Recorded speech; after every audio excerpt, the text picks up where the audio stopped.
Hello everyone, today we are going to study about GPCR signaling.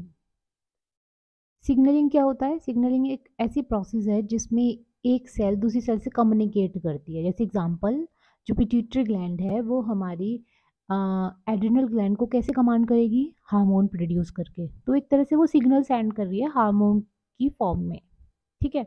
और फिर वो target cell पे या ग्लैंड पे अपना हार्मोन सेंड करके कमांड करती है। फिर टारगेट सेल जो होती है वो अपना फर्दर वर्क करती है। तो जीपीसीआर सिग्नलिंग एक टाइप है सिग्नलिंग का।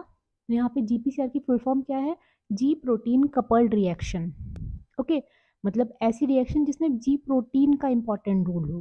अब ये जी प्रोटीन क्या है? जी प्रोटीन, जी की फुल फॉर्म है ग्वानिन न्यूक्लियोटाइड बाइंडिंग प्रोटीन। मतलब एक ऐसी प्रोटीन जो सिर्फ ग्वानिन न्यूक्लियोटाइड को ही बाइंड करे और फिर फर्दर रिएक्शन करती है वो, ठीक है, या सिग्नलिंग के लिए सिग्नल्स ट्रांसफर करती है।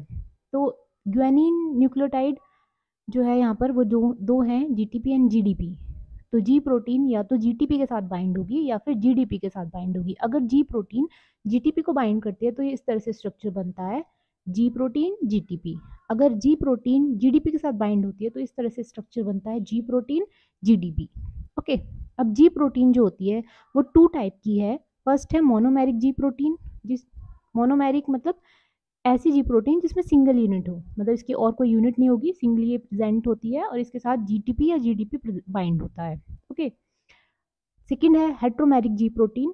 ये ऐसी जी प्रोटीन है जिसमें सब यूनिट्स प्रेजेंट होती हैं, ठीक है। तो यहाँ पे आप देख सकते हो 3 सब यूनिट्स हैं, जी अल्फा, जी बीटा, जी गामा, और इसके साथ प्रेजेंट है जीडीपी। यहाँ पे जीटीपी भी हो सकता है, ठीक है। ये एक्टिव और इनएक्टिव फॉर्म्स होती हैं, वो हम अभी आगे पढ़ेंगे।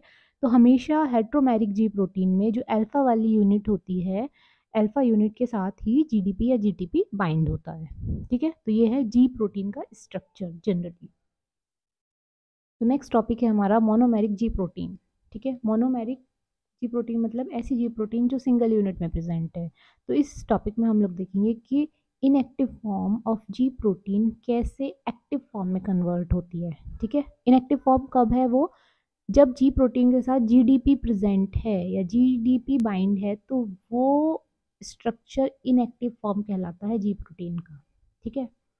लेकिन जब जी प्रोटीन के साथ जीटीपी बाइंड होता है तो वो उसका एक्टिव फॉर्म कहलाती है। अब ये बाइंड कैसे हो रहा है? तो यहाँ पे एक फैक्टर है जीईएफ, इसको बोलते हैं ग्वानिन न्यूक्लियोटाइड एक्सचेंज फैक्टर। ये एक्सचेंज करा रहा है न्यूक्लियोटाइड्स का।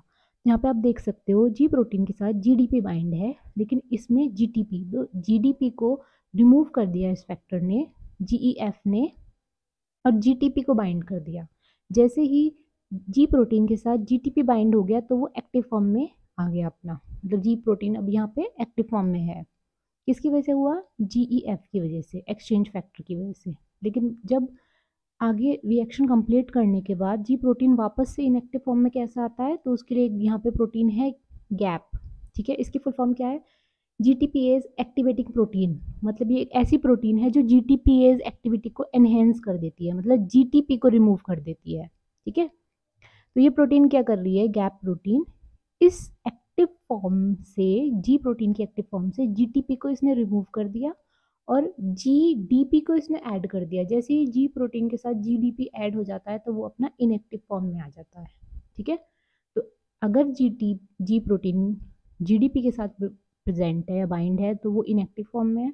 अगर जी प्रोटीन जीटीपी के साथ बाइंड है तो वो एक्टिव फॉर्म में है। यहाँ पे दो मेन फैक्टर यहाँ पे वर्क कर रहे हैं।